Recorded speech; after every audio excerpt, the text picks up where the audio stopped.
The following feature is a fan-made production strictly for non-profit. We do not own any rights to footage used in this film.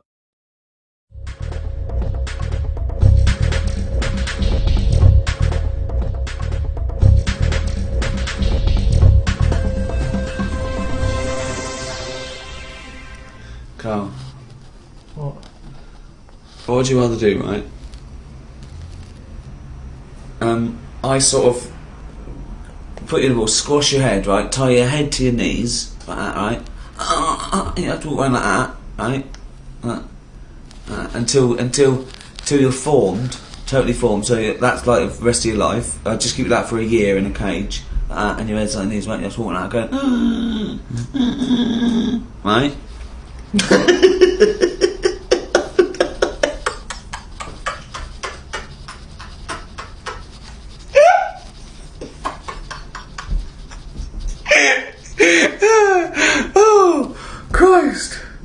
Oh Christ! Or I do facial surgery on you, right? And you've got no face at all. I sew out your mouth and nose, right, and lines like that, right, and just fed with a tube in your stomach and a breathing equipment. So no eyes?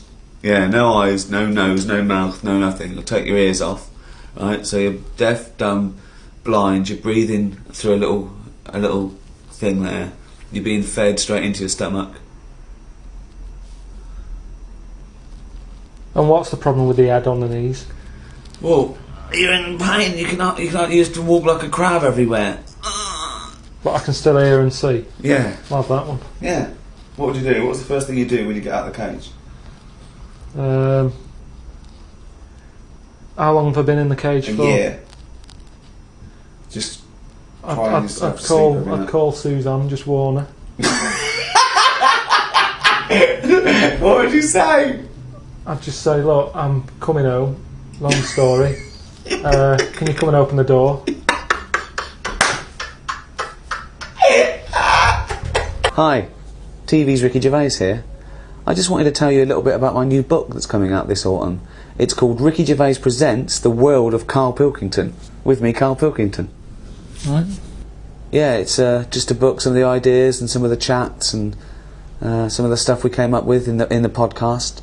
The world record-breaking podcast, The Ricky Gervais Show. So, what are you doing there? Just doing some drawings for it, just to go with the stories and that we talk about, some of the ideas and stuff. What's that? This one? Well, it's Auntie Nora, isn't it? When she farted for 5 minutes. That's like when she had the wind there, just coming out there.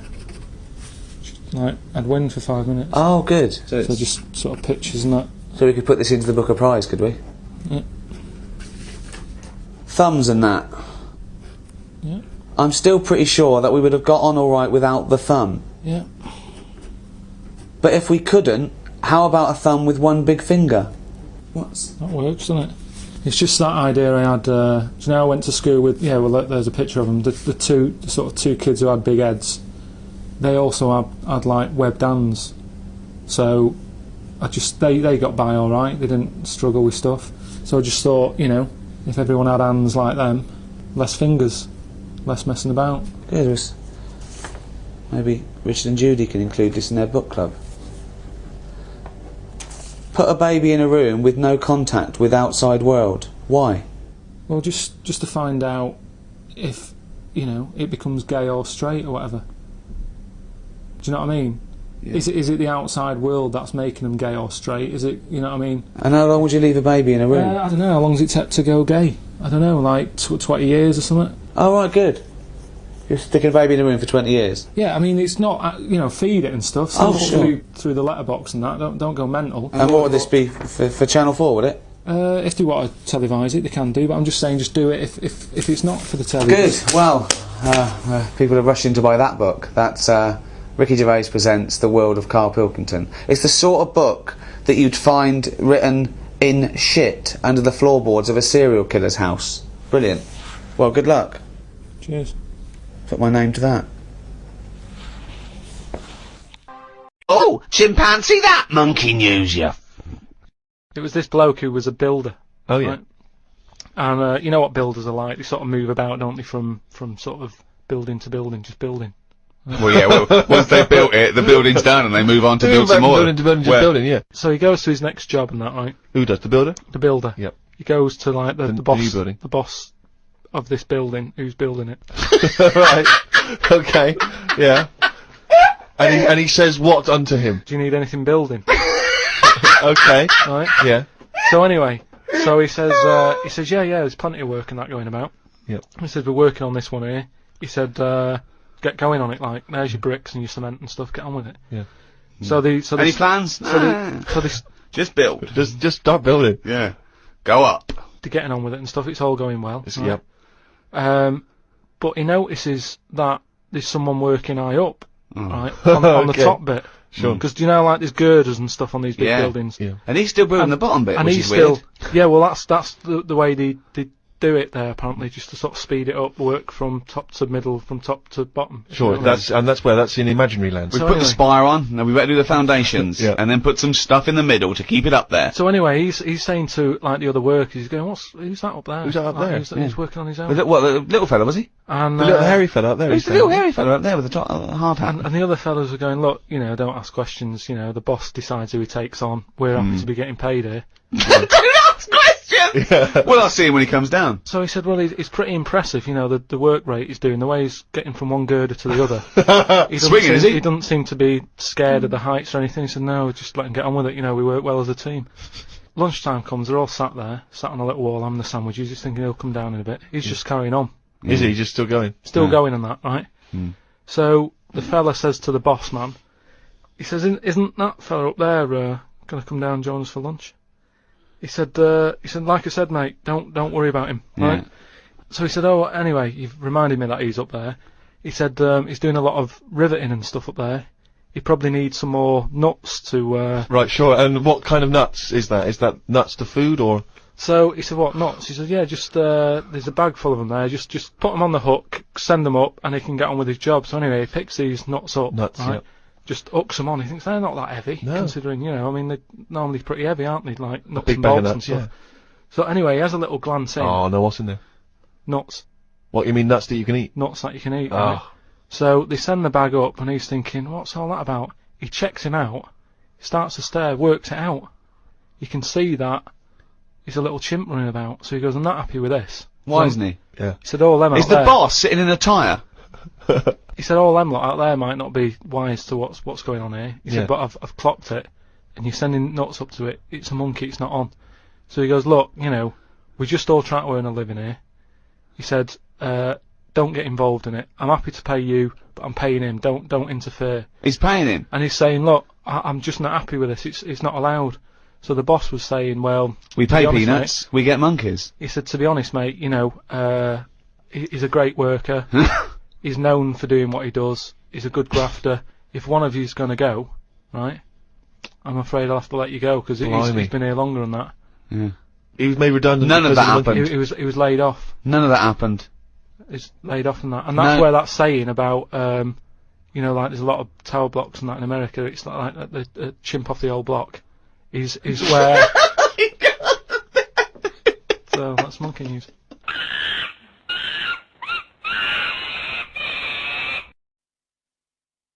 Come in.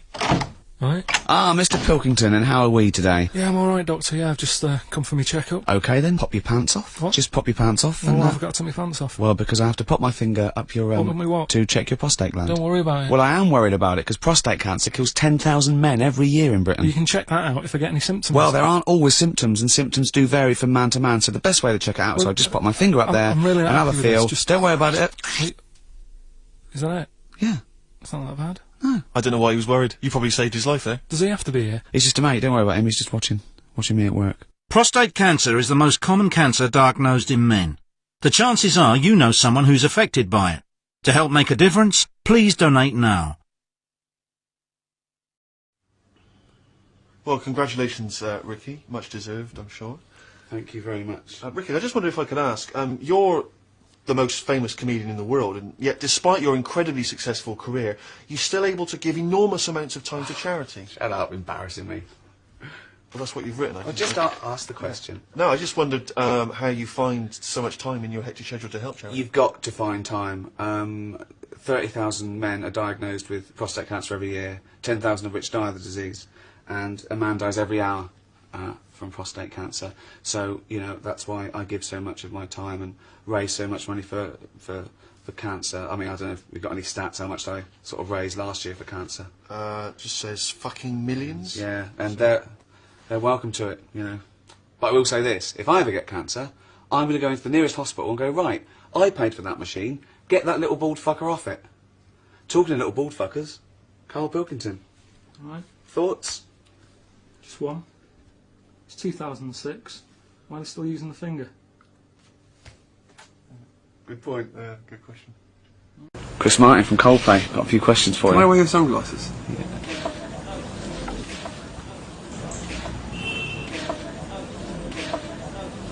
Okay, now, you like to buy clothes made in third world sweatshops because they're cheaper. Do you prefer Chinese or Indian made stuff? Indian. Chinese don't know what they're doing. See your head a little bit. We want to get the noise, the microphone there, right? Ready? Hold on. Good. So you're just doing it. Hold on. Now, it's in position. What if it... oh. Ready? Yep. Oh, God, it... Oh, no! Oh, it's like Jackass. Now, at the Conservative Party conference a few years ago, you made a rousing speech saying that if Labour banned fox hunting, you'd leave the country. Now, you did leave, but now you're back. Isn't that hypocritical? I just came back to get some stuff. To get my hunting gear. I came back to get 2 guns and a knife.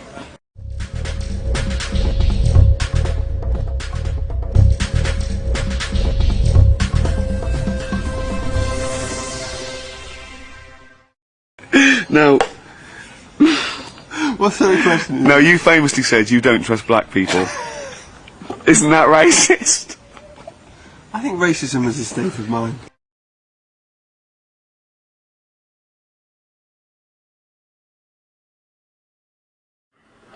Who's asleep? We're sharing a tent.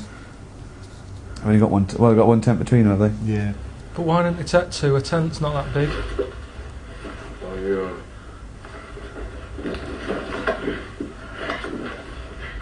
So are they fighting now, or what?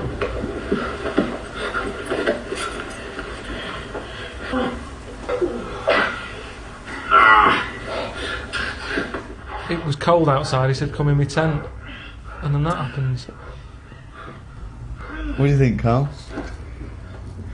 I'm still none the wiser as to why they do that.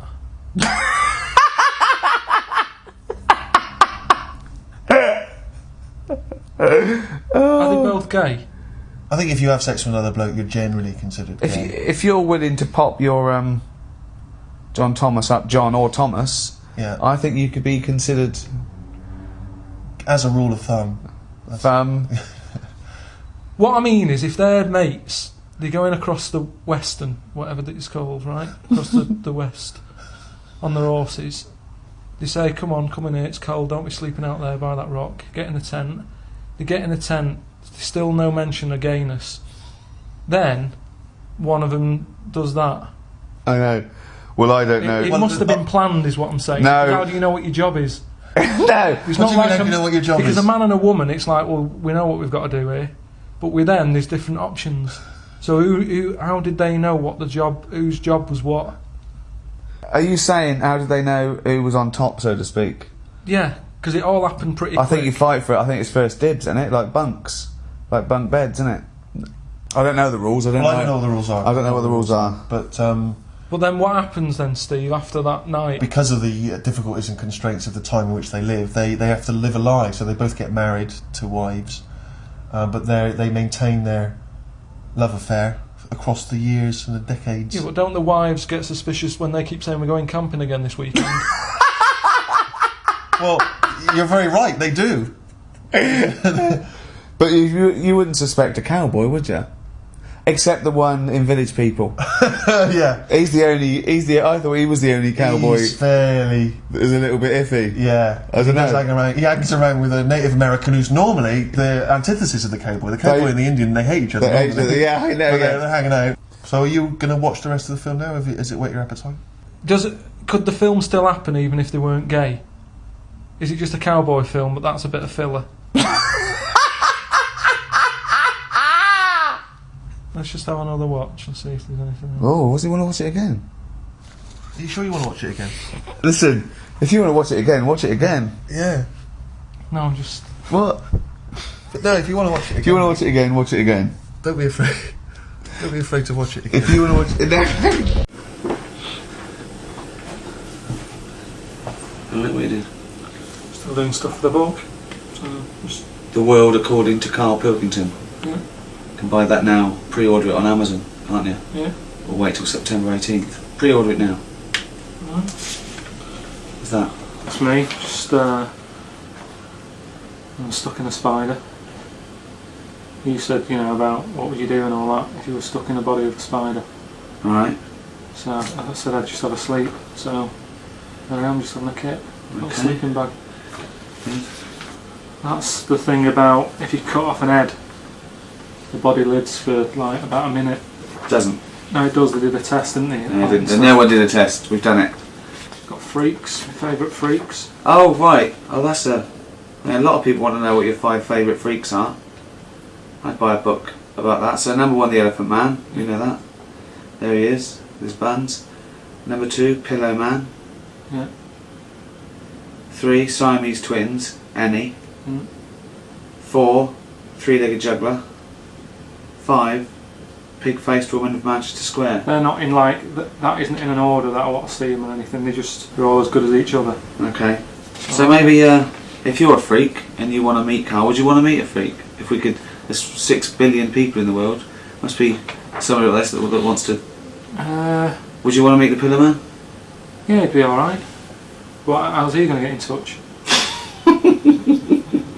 Siamese twins, I don't like because it's 2. That'd be trickier. I don't think. What if one of them liked you and the other one didn't? He couldn't stand you. Yeah, One was like, I love Carl Pilkington, he's brilliant. All right, Carl, you coming out?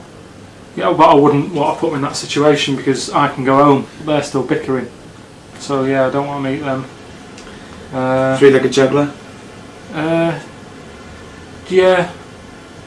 What would he have to juggle for you to take your eyes off his legs? Well, that's the thing though. He'd think I'd be getting him in to sort of do some juggling, and he might sit behind the desk and I go, "Oh, I'm not interested in the juggling." I love the fact that you think you can get him in. You can hire this man who probably died 100 years ago. The monkey that was a fireman. Wasn't. Just the idea of a cat with mops on its feet to clean the floor. That's that good invention that came out. I'm pretty sure that's not a real invention. And there's you washing up with your little trousers down. I mean, I really must applaud the effort for this though, Carl. That's because really most, no offence, sort of dimwits, morons, cretins, idiots, they think all this shit, but they don't bother putting it down. Yeah, and they certainly don't bother colouring it in. So well done. I think it's a brilliant book for anyone who's got, you know, really nothing else to do, or feel that they're sort of giving to a worthy cause. And that's available now on Amazon.com or Amazon.co.uk. And it's, what is it, like 200 pages, and it's got all these illustrations and great stories, and a foreword by me, in which I'm basically going on about Carl being an idiot, which is the only truthful thing in the book. I'm pretty sure of that. Good. So well done.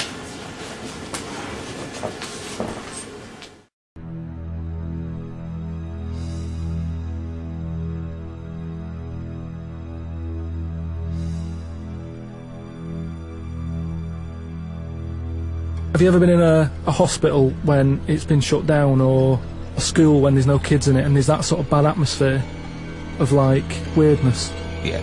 Right? For the sake of argument, yeah.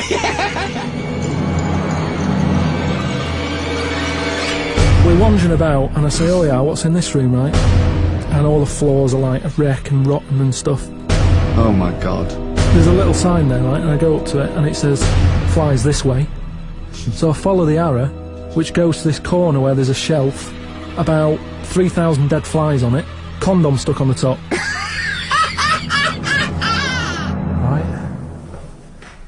Right, you might remember in the first podcast was telling you about this scary house that my mate lives in, where he's like a security man. You're not like a security man, are you? What are you? Well, I just look after it. You just look after it and that. He just looks after it. So this is it, because I thought I'd show you around it, because just in case you thought I'd made it up and that, about the bit about the flies and all that, where there's flies on the shelf and stuff. So this is the sort of state I was telling you how it's a mess. This is it. Ceiling's caving in over there.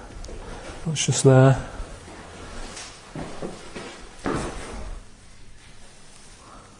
Pair of pants.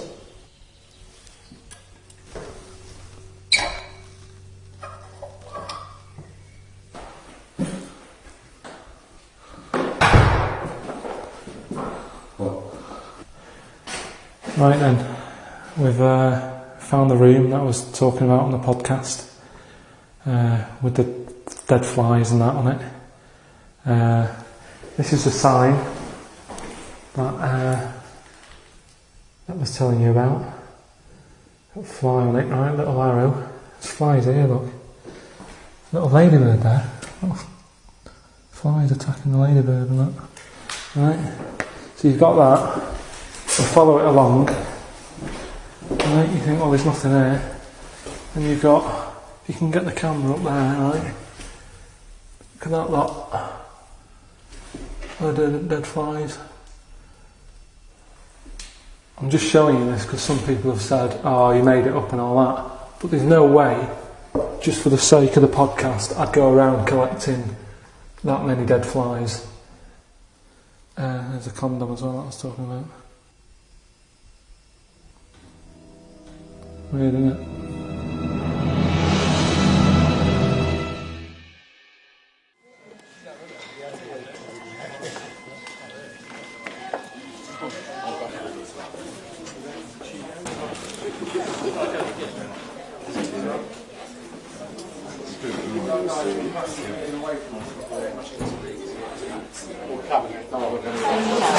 Hi, I'm Ricky Gervais, here on the set of Extras. Extras 2, coming soon. People are busy working away and they're annoying me a little bit because I'm trying to do this, so I'm in charge. Shut up!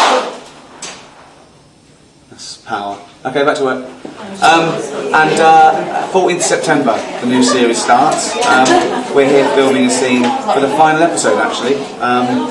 I'll show you around, shall I? Okay.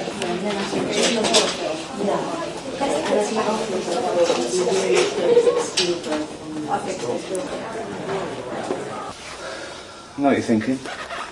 What hospital are we filming in? It's not a hospital. She's not a real nurse. Unless we just put this in. Hey? Do these look ill? Bad example. We're going into the main studio now. We're just using a little corridor there for a hospital.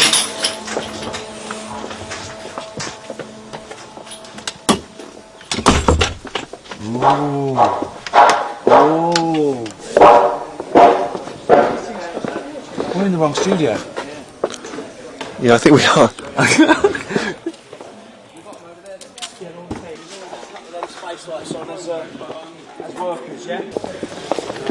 Oi oi, who's this little face? Excuse me. Yeah, can I help you? It's Robert Lindsay off My Family. Well, not just My Family. Citizen Smith GBH. Repeated soon on E4. One of the best drama series of the last 25 years. What are you doing here, Robert? Well, Why am I? yeah, I've been asked to work with you two. That's an exclusive. That's not out. That's something the papers haven't got. Robert Lindsay's in Extras as well. There's a little bonus for you.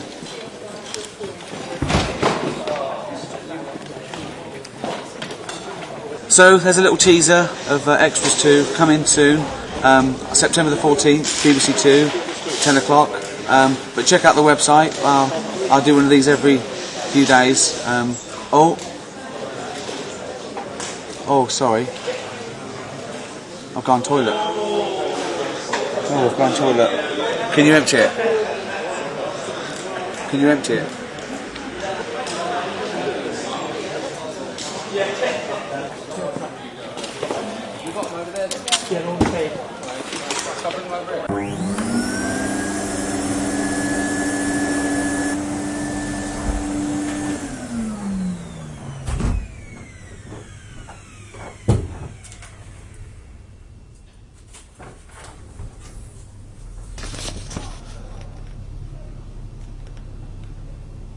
Don't know how he's getting away with this. Listen to this, right?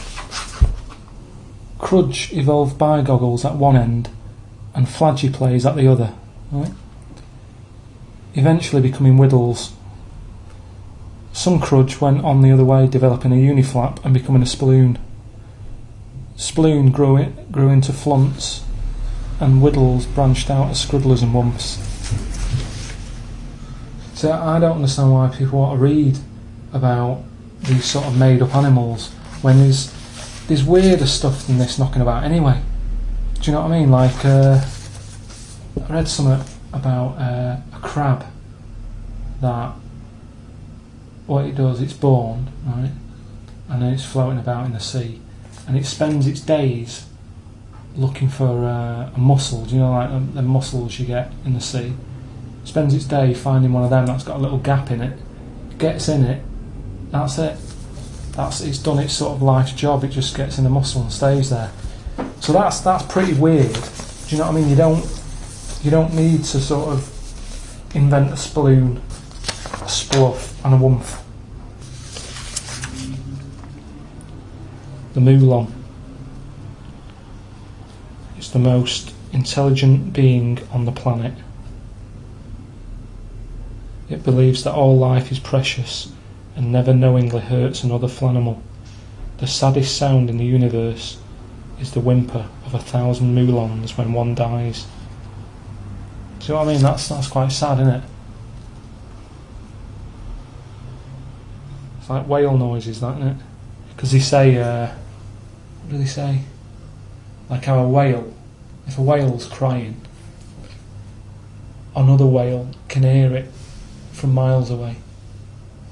Which must be well annoying, because I think, like, say if you're a whale and you're sick of hearing things crying, you'd travel miles to get away from that whale that's crying. But then, as you're going away from it, the chances are you're going towards another whale that's crying. So you can't get away from whales crying. And yet people say, oh, if I come back, I'd like to come back as a whale. There's no way I'd do that. Just having all stuff crying around you, you'd be well depressed. That's why they always look sad, whales. Because all they're hearing is crying. That's like a Moulon.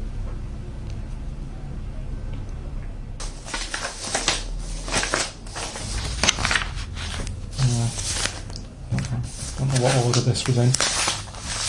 Not that it matters. You know what I mean?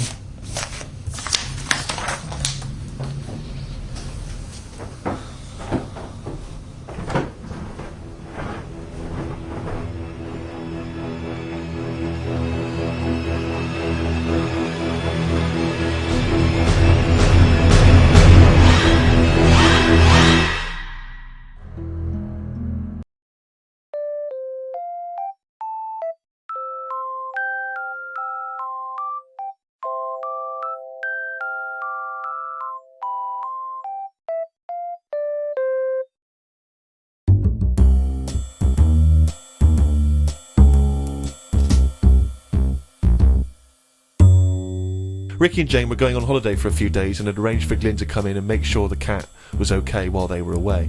I'm sick of that cat. I was surprised that they hadn't paid for the little shit to go away with them on first class. Blimey, getting a bit vitriolic in the diary. Why doesn't he like the fact that I've got a cat and I love the cat? Why? It's just everything in that house that you've got gets sort of special treatment, and it's a cat. And what do you mean you get special treatment? Sometimes we put food down for it, and sometimes it gets on our lap and we stroke it. You don't just stroke it. You massage it. You massage its back. You go, no, you're stressed out. Well, no, it's good. No, I'm not saying are you stressed out. At no point did I say are you stressed out. You said what the fuck are you doing for? Is it stressed out or something? I like touching my cat. To be honest with you, I don't like Ricky's cat. I can't believe because every time I go around there, it goes straight for Magoolis.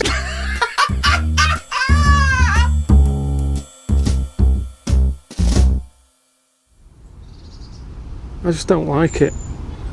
It thinks it's it. Do you know what I mean? The way it wanders about and that. As if it owns the joint. Jonathan Ross gave it in. I reckon it was Jonathan Ross's cat. And he got sick of it. Oh my God. No. You know, he got sick of its attitude. And then luckily, like, Ricky's old cat died, so he knew Ricky needed a new one. Palmed it off onto him. That's the last we'll see of that cat. Oh look, there he is, look at that. They love beer and donuts. So he's pretending he's joking there, but if that cat wanted beer and donuts, he'd probably let it have it.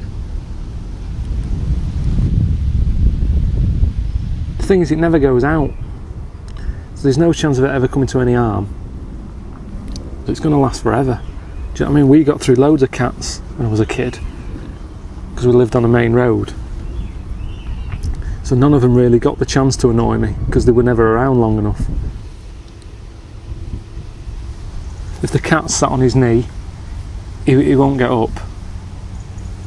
He sort of waits until the cat gets down, because he doesn't want to disturb it. I don't know if he's just doing that to sort of wind me up, or if that is the way it gets treated. Really does me head in, it does.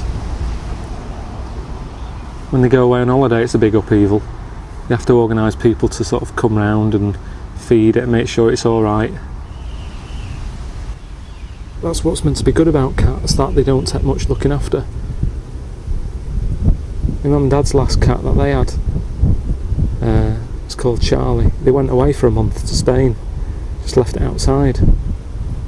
And it feeds itself. If a cat gets hungry, it sorts itself out. That's what they do, they're wild.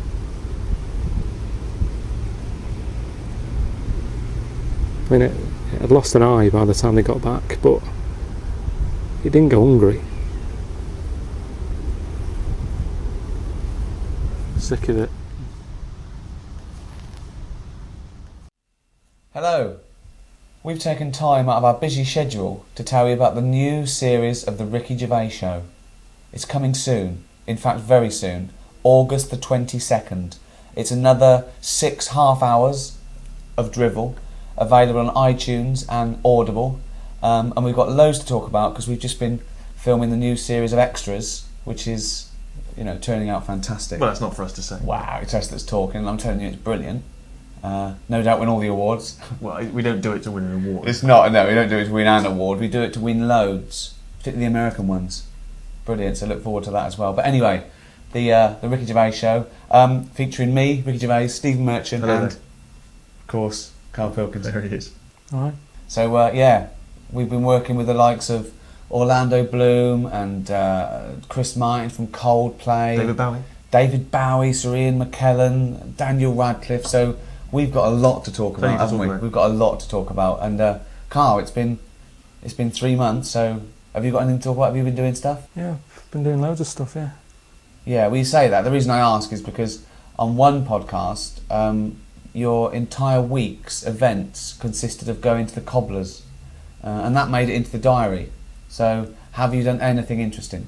Yeah, just doing loads of stuff, yeah.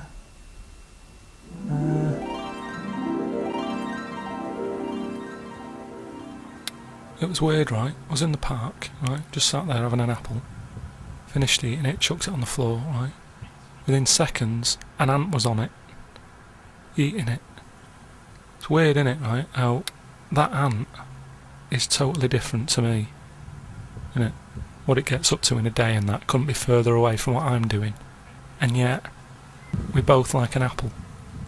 Look at it, just loving it. I don't think I'd be that good as an ant. Just thinking about it, right? If I was that ant sat on there, I'd probably be overfaced by that apple. It's too much. And also, I sort of like to know what I'm going to be eating. At the start of the day, I'll say to my girlfriend, like, right, what are we having for tea tonight? She'll go, why do you need to know? And I go, because I like to know. I like to get my taste buds ready and that. Whereas that ant, 5 minutes ago, he didn't know it was going to be having apple. But it's got to have it, because he might not find anything else. I wouldn't like that. I wouldn't want to be an ant. Carl.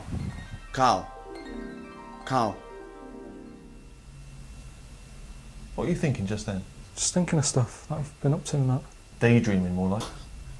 Nothing wrong with daydreaming, Steve.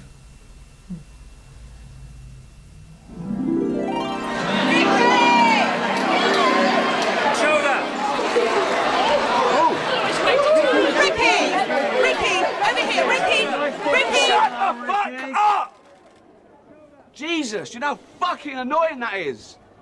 Go and do something. Just fuck off. Go on, go home. Read a book. Jesus. That's my heading. Right? Yeah. So just to recap, all new Ricky Gervais show with Ricky Gervais, Steve Merchant and Carl Pilkington, available from August 22nd on iTunes, audible.com or via Ricky Gervais' website, rickygervais.com. Is that it? That's The awards. Yeah. Huh? Awards. What?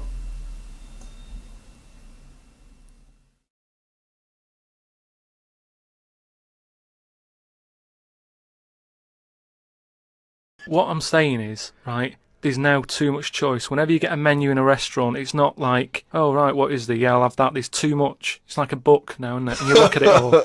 And then you've got to that point now that people are even taking a risk when they're eating. What do you mean? You know, in Japan or China or something, they're eating that fish that if it's not cooked right, it can kill you, right? Yeah. Not worth the risk when there's so many other fish. Yeah, I agree. Why have mackerel, have a bit of cod or whatever. Yeah, as soon as there's a risk, take it off. Take it off I the agree. menu. I totally agree. Not worth it. We've got a fish that might or might not kill you. Well, is there anything that definitely won't kill you? Yeah, but a chicken won't kill you. I'll play safe then, I'll have that. I love that. I love the chicken. That's what I'm saying. It seems to be the trend at the moment for people to eat things that you shouldn't really be eating. Octopus. They say, oh, it's best if you eat them alive or something, right? And there's been stories of people who've been eating them, and because they're still alive, the legs are like, you know, you get round the neck and what have you, inside, and they choke you. Why would you want to eat that? If you're going to eat a live animal, don't eat one that's got 8 arms that can get hold of your neck. I could understand that if we've run out of everything else, right? Alright, what's left? Octopus. Go on then, I'll have a leg. But there's no need to be eating that at this moment in time. I hadn't had pasta till I was about 24. Now kids are having all this stuff. We're away for a weekend a couple of weeks ago. Sat in a restaurant. Some kid asked for sorbet. He's only about 11. Just the amount of juices they've got now as well. When I was a kid, it was just you just had the one choice. You had orange. Now you look at it, it's like you've got apple juice, you've got pineapple, cranberry. Saw a carrot juice the other day. Out of all the bits of food that are out there, I would not think about getting juice out of a carrot.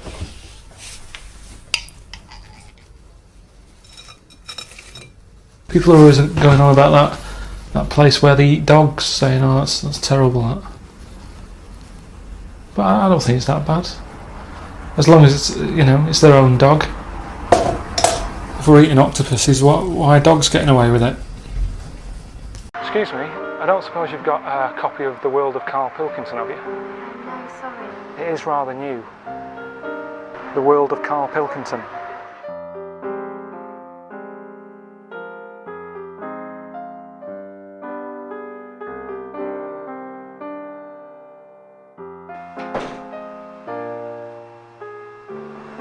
No luck, Carl. Never mind. There's still a few more to try. Good old yellow pages. We don't just help with the nasty things in life like a blocked drain. We're there for the nice things too. You do? Great. Can you keep it for me? Yeah, my name is Carl Pilkington. Yeah. Yeah, it is me on the cover, yeah. Do you mean it looks round? Heads are meant to be round, you cheeky bastard. Just keep it for me.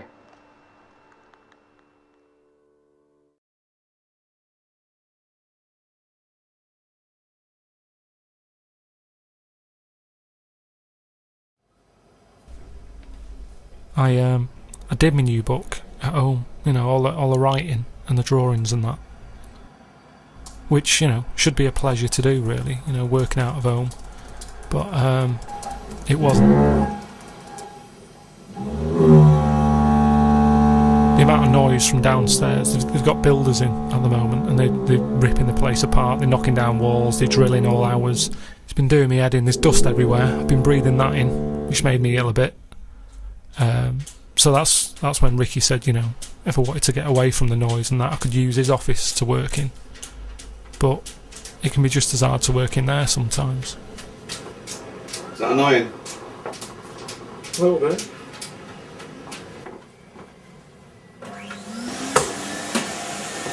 Gotta keep it clean. Gotta keep hygienic, haven't you? You were complaining before that you were ill. So you keep your surroundings clean, then you will never get ill, will you?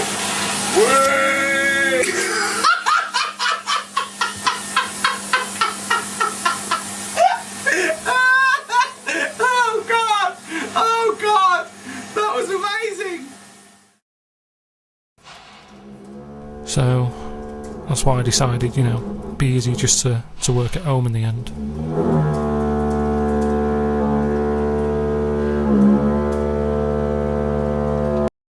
Steve, come over here a minute. Look at this. Look at this.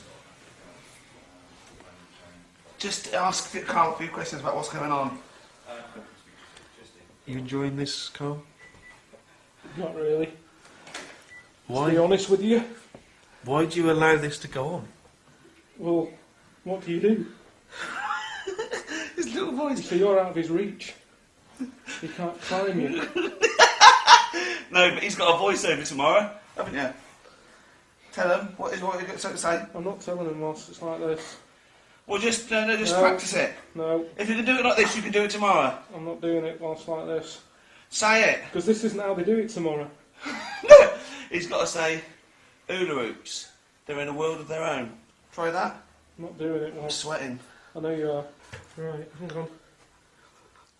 Ow! You can't bite! Look, it's like a fucking little lamprey! Fucking hell! Like rubbing your little booty! Fucking hell!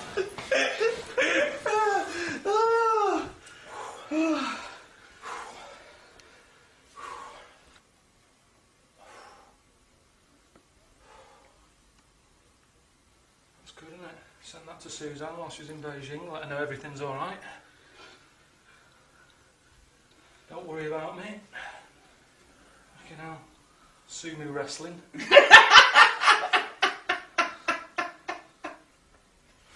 So now do the hula hoops line. Look at the camera and do it. Don't have to, it's just the voiceover. I'll try it though. Let's just, me and Steve are good at this, go on. Hula hoops. They're in a world of their own. It's the world of their own, it's a bit of hula. They're in a world of their own. Because this is all about trust and believability when you're trying to sell a product. Yeah. They can't think, oh, hold on, that was all, he didn't mean it. So really mean it. Hula hoops, they are in a world of their own. They are, yeah. They're the only Hula snack hoops like are that. in a world of their own. Do it again. Okay, do it again. Hula hoops. They are in a world of They their are. own. No, because that sounds. They're in a very world weak. of their own. That's it. Now do it Yeah, straight down. they're in a Cam. world of their own. What are? Hula hoops. What? Hula hoops are. They're in a world of their own. Okay, now just all do it in one. Like this. Hula hoops. They're in a world of their Okay, own. I was just speaking over that. So just wait for me and do. Hula hoops.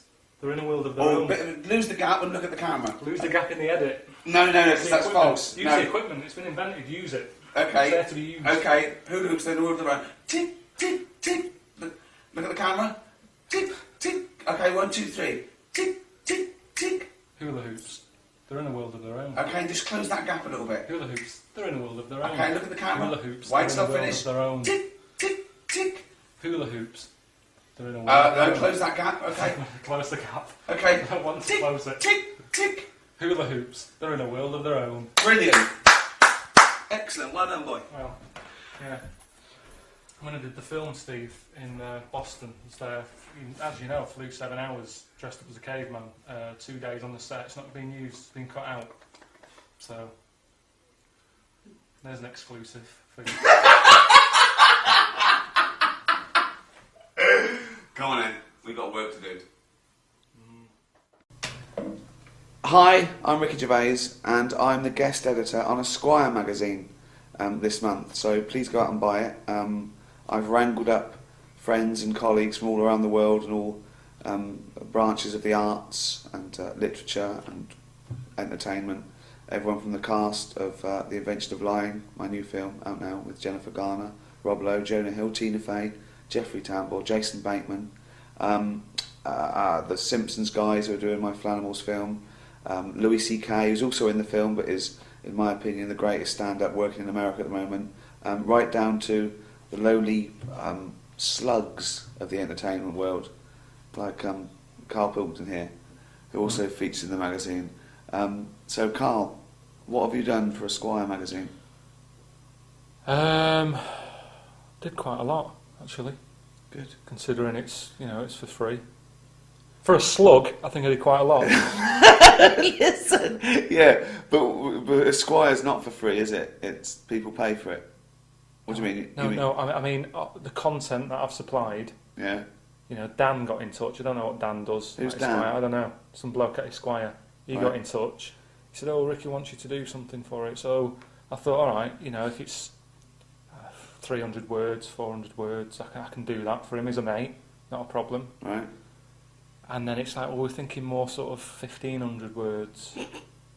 So it's like, oh, all right then. Yeah, I'll see what I can do. So I did that, got it done, handed it in. Was relieved. It's like homework, innit? Like, that's done. I don't have to worry about that anymore. It's done. I can forget about it. Oh, hang on a minute. What's this message here? Oh, it's Dan again. He wanted a little bit more. He sort of said, "This is excellent stuff. This it's brilliant. But any chance you can do some drawings?" So now I haven't done them yet. Well, you like because I'm busy doing something else for him to promote his magazine. Yeah, but if you're listening, Dan, sorry about this. You're just doing your job. What is his job? He's not doing anything. Well, he's getting things together. He's hassling me. Well, that is his job, isn't it? He's got to fill pages. Yeah, but he's not filling them. He's got in touch with me. He actually started off, he said, look, if we can get to one page, we'll be happy with that. I don't know what's happened, but he's got in touch again. He says, it'd be nice to try and fill 2. One of those adverts has probably dropped out for a £5 watch. he needs me to fill another page. Always wants a bit more. I don't think he's ever happy, Dan. I've never met him, but he seems like one of them people who's never happy with what he's got. Whatever you do is never enough. If Da Vinci did his ceiling, he'd always sort of go, yeah, it's good that. You couldn't do the one in the toilet, could you? Da Vinci did... Why Da Vinci did his ceiling? He did that ceiling, didn't he, in that church? No. So, No. never enough. No. That was Michelangelo. Oh, Michelangelo, then. Yeah. If Da Vinci came around to do my ceiling, I'd go, no, you're not qualified. Get me Michelangelo or no one. You haven't done a ceiling before Da Vinci. That's what I'd say. Yeah, well, so I don't know why Dan is getting Da Vinci to do his toilet. You're like Leonardo da Vinci, though, aren't you? You're sort of a Renaissance man. You're sort of you do a lot of stuff, don't you? He invented and painted and but did science experiments. It was easier for him, wasn't it, back then? Why? Because nothing had been invented. Think of anything. I could have easily come up with the frisbee. I don't think Leonardo da Vinci invented the frisbee. I'm just saying, though, inventions that have happened, it was easier years ago. Now, it's tricky, isn't it? Because everything's sort of out there. Da Vinci, I mean, he had like a blank canvas, didn't he? There was nothing around. No transport. Not even a spoon. How easy that is. Because the thing is, you only invent something when you're going through life and you go, I need something to pick this food up, I keep burning my fingers. So when something happens, you go, I'm going to sort something out there. Not if you're Dan, you go, I'll get someone else to sort it out.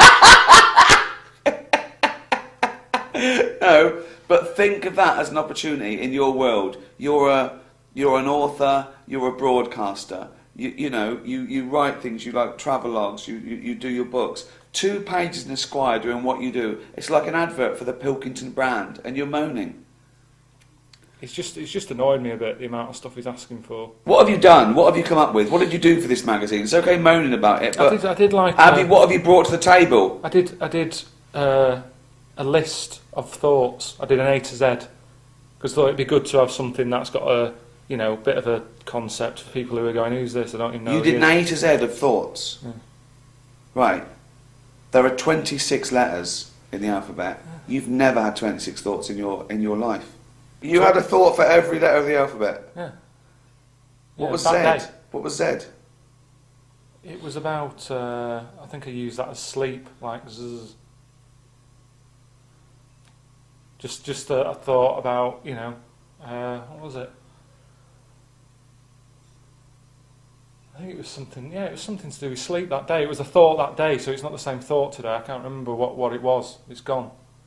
But that's what's good with thoughts, isn't it? No, not really. Because this is your thing. You say, "Oh, I learnt a lot today," and I say, "Oh, what did you learn?" You go, "Oh, I've forgotten it now." That's not learning something. Knowledge isn't. It went through the brain, had a look round, and left. It meant it stayed there and can be applied. No, but it was useful that day. When I learnt that thing that day, I go, it's What really did you learn? good. No, I'm just saying, you said when you learned You didn't something. learn it then. No. If you don't know it now, you didn't learn it. You. No, I did for that day. I learnt it for that day, and I What, went, you're that's really fucking good. goldfish. No, What do you but mean you learn it for that Because day? there's a lot going on in there's too That's much. not learning then. That is not learning. You could just look, you could flick a book in front of your face like that. You're not Rain Man, so you didn't learn it.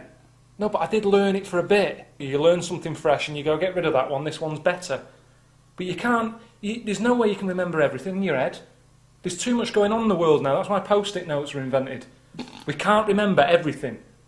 So you've got to write some things down. If it was really good, maybe I should have wrote it down, but I didn't. It was just a thing of that day. I thought, that's thought, put it down. Maybe you should have wrote it down. Well, I didn't have time, so I was busy writing stuff for Dan.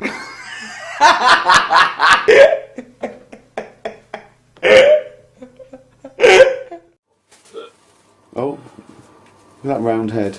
We've just done a little show for Enemy Radio launch, haven't we, Carl? Steve there, Steve Merchant. Very important cog in this big wheel. Yeah. And he's off to New York now, bit of a player. You bloody know it, mate. Yeah, I just got to shoot over to the Big Apple and see what's going on over there. Probably getting a... hey, talking of music, probably getting a big yellow taxi, Johnny Mitchell. Yeah, no. And maybe cruise down to the Bronx. Across 110th Street? Across 110th Street. Yeah. Well, don't forget, be careful, don't get an 8th Avenue freeze out. Oh, okay. Springsteen. Yeah, that's Bruce Springsteen. And Broadway, The Clash. By The Clash. Bad Apple Gas, Cat Stevens. Yeah, yeah. I bet, guess what, there's going to be no sleep till Brooklyn. Beastie Boys. Beastie Boys. Carl, any New York related pun song titles?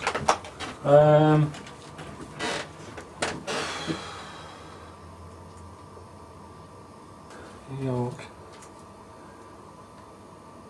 Not New York or anything with New York, that's too it. Just something a little bit more lateral. Do you know anyone who lives over there who's a native New Yorker? Good one. Nice. Well, I said no New York though, so do one without New York in the title. Do you know anyone who's been born in the USA? Well, that's not specifically New York, is it? It's a big place, USA, so it's got to be to do with New York, but not mention New York.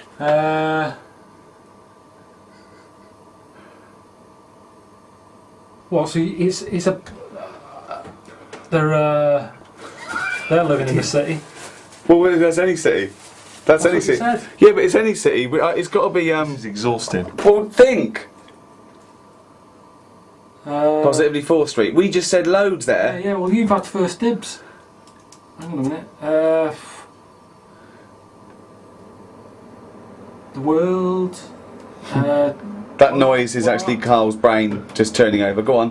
What's the one about one big apple? That's what's one. That the world is. Yeah. Well, I know what he's thinking of. The world's just a great big onion. Joe the taxi. Well, that could be anywhere. But a New York taxi. But no, but that's not the title of the song. If it was New York Taxi, it would be banned anyway, because it's got New York in the title. We had Big Yellow Taxi, that is New York, it doesn't mention New York, it's a Joni Mitchell song, it works.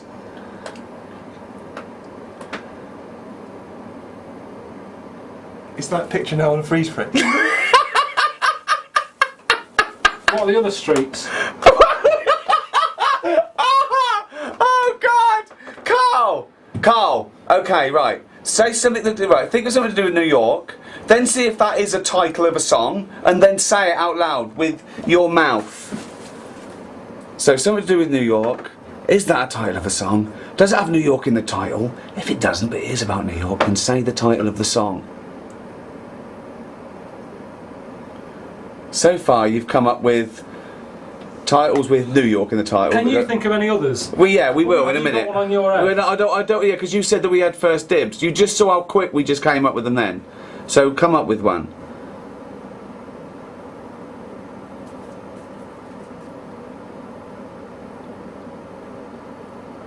What's the name of the statue? Statue of Liberty. Statue of Liberty. Is there any songs with Liberty in? Well, there's that's well, yeah. If they're about the Statue of Liberty, I'd let you have that. Crosstown Traffic. That could be any city. No, but it was about New York. It was about crosstown. It was about crosstown traffic. What's the one about? Jesus. Where the streets have no name, just numbers. Who sings it? Isn't that? You too. Two, yeah. There you go. You could have had Angel of Harlem. That would have been easier. That would have been easy, yeah. And the streets do have names down I'm not sure sort of that is downtown. about that town, is it? Well, they haven't got names. Where the streets have no name. Where's that? New York. Is it? Are you sure? Well, where else would they be? Well, there are some streets with names there, aren't there? Yeah, there Beacon are. Street. Yeah, down south on Soho, they've all got names. Yeah, but it's where the streets have no name.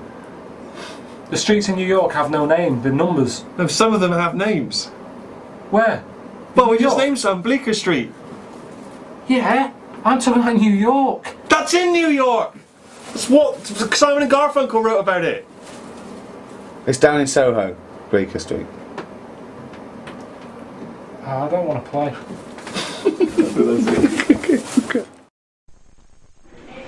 Oh. There's Carl there. Say hello. Right. Yeah, that's Carl. He's stop that a minute, Carl. He's a producer on the XFM show. It's the advert there. What's this for? Well, let me explain. I've just realised that it's 2 days before the opening night, and I've got no one to introduce the support act, Johnny Camden, you know him. Yeah. So what I'm going to do is I'm going to record one on tape. I've left at the last minute, but a friend is going to help me out, aren't you, Carl? I'll do, yeah. Carl Pilkington there. Alright? What do you think of this? I've got a joke. I was going to say, I was going to do sort of like a spoof sort of charity thing, and then I was going to go, and he's all the way from Dublin. He's a handsome, strong man. Ladies, you'll want him to take you home and give you a hard, smooth, long asphalt drive. It's alright. I'd laugh. You would, under what circumstances would you laugh? Because I just told it to you and you fucking didn't. Yeah, but it's different when there's, do you know what I mean? When you're with a load of people who are laughing, you sort of laugh with them. But yeah, it's funny. I'd do that. That'll work. Maybe I won't actually. It might come across as a bit racist. Well, Johnny's not black, is he? No. I mean the Irish race, the Irish nation, the Irish. Yeah, look, right. look what happened to Anne Robinson when she said the Welsh. Well, I can. They all got annoyed, didn't they? Yeah, but what did they do? Good point. Right, then we'll get some level then. Testing. Carl Pilkington's little baldy head. Yeah, but that's bad because you know that What? It looks rounder on tape than it does in real life. Look at that head. Look at that.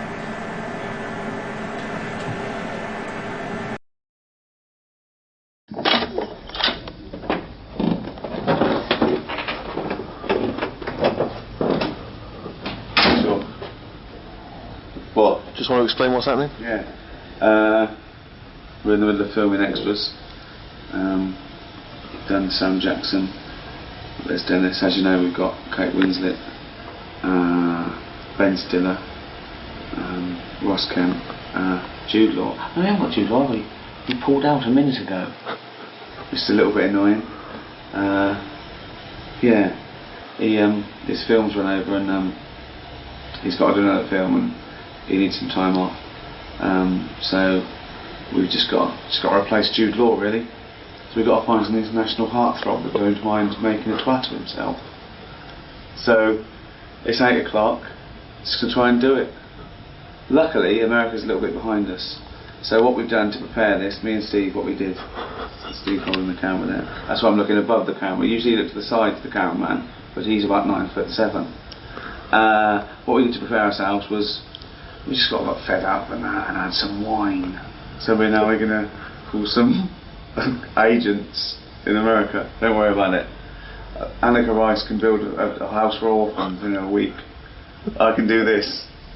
But I've got Dan Mazer's number, who was Ali G's producer, Sacha Baron Cohen. I know Sacha Baron Cohen knows people like Brad Pitt, Leonardo DiCaprio, so I'm going to call him up. I haven't spoken to him for a couple of years, but maybe I just go, hi, how's it going? Remember the 11 o'clock show? Give me Leonardo's number. 8. All that. Answer phone. What should I do? Who is it? Dan Mazer. Leave a message. Oh. Leave a message. Hi Dan, Ricky, 11 o'clock show. Can you I've got Leonardo DiCaprio's number, have you? Oh, for fuck's sake. This isn't gonna work. Martin Freeman played Tim in The Office. Can't even get through to Martin Freeman. Answer phone, forget it. I could phone Jude Law and say, alright mate, yeah, don't worry about it. Don't worry about it. And they go, oh, thanks for being so understanding. But don't be silly, if you want a holiday, have a holiday. You've got Leonardo DiCaprio's number, have you? You'd have thought it'd be the least he could do. Shall I phone him? Shall I phone him and say, oh, that's such a shame, never mind. Shall I? May as well. Oh, this is madness. Oh, God. That'll phase him, won't it? Yeah. Well, I'll be honest with you, I think what'll happen is Ricky will come up on his phone and he'll just, he won't answer it. Seriously though, what are you going to do? Phone Jude Law and say, don't worry about it, but have you got Leonardo DiCaprio's number?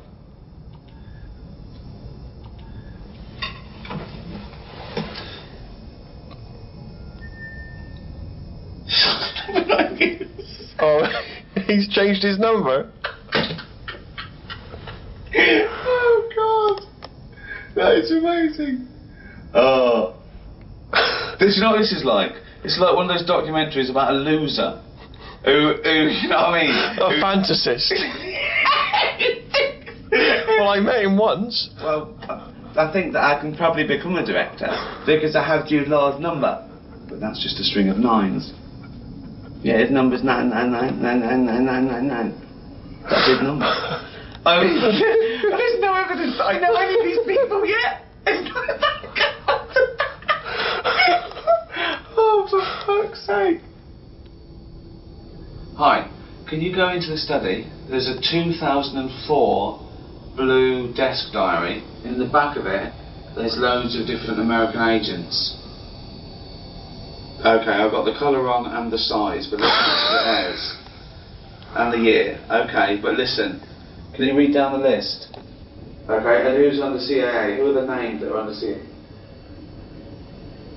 Okay, okay, Brad Pitt, yeah. What's Tom Cruise on? Okay, well I've got Brad Pitt's agency. Right, is he our first choice though? Brilliant. What, you're not sure about Brad fucking Pitt? Okay, fine. No, that's fair enough. Don't do this. No, no, all I'm saying is I think they're all brilliant, obviously, but I just worry that they're not what we're after at this time. Fuck me! I mean, all round the houses. That's unbelievable. Look, well, what I could... Because he's hype about this. We're in a hotel. There's names dotted around. Okay. And I did that whilst talking to an agent.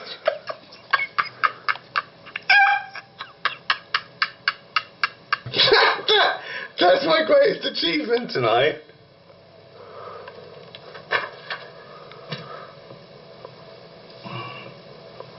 Nothing. I can't even get outside the hotel. Cannot even get a signal. Alright, let me quickly look on the internet, see if I can get a better bet. Seriously, man, let me check. No way, let me do this. But we'll seem like a couple of gimps. Oh look, I've been online for 28 minutes. That's going to cost me about 400 quid at these prices. Ah, that's ridiculous. But let me check, before you unplug it, let me just see if I can get his agent up. I'll do it quickly. Who? Leonardo's. You'll never do it. No, I'll be able to at least find out which agency he's with. He's one of the big ones. Well, according to this is 2001, and it says that... Up to date. It says that DiCaprio was with Artists Management Group. Right. So at least you can phone them and say, is he still with you? Yeah. There you go, that was 4 years ago. What sort of is this? Oh, hello. Hello. Oh, hello. Could I speak to whoever represents Leonardo DiCaprio, please? Oh, I'm sorry. Do you know who his agent is? Oh, thank you very much.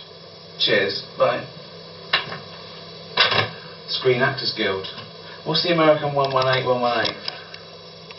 Wait, what? The Screen Actors Guild? Yeah. They mean you have to contact them to find out who his agent is? Is there international inquiries still? International Directory Inquiries? Yeah. We're trying to contact Leonardo DiCaprio via International Directory Inquiries. The thing is, we don't even know that. We don't even know the number. Oh God. Steve, how did we get as far as we have? I mean, do you know what I mean? This really is... This is like real life Laurel and Hardy. I'm having trouble getting an outside line. Okay, well look, phone our Directory Inquiries to get a number for International Directory Inquiries. Okay.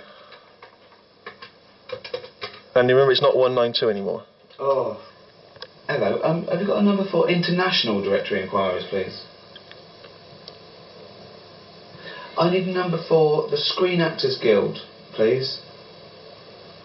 I'm getting straight through. They put me straight through. Oh, hello. I was given your number to try and find out the agent of Leonardo DiCaprio. Would you know that? Thanks. Could I speak to the agent of Leonardo DiCaprio, please? Thanks.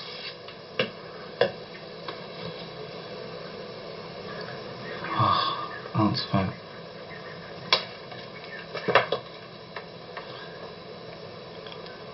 Oh, I can't leave a message, can I?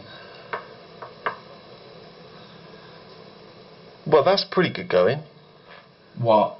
We got as far as Leonardo DiCaprio's agent, or a person who knows his agent. That, I consider that the bottom rung of the ladder. Because all we did was phone directory inquiries. We got through that, and I had to... Come on. This isn't Geldof organising Live Aid, is it? Imagine if you went, that was good. I need 118. Give us your fucking money. Sorry, I just work in a telephone exchange, Bob. Yeah, fucking. These have got through to you.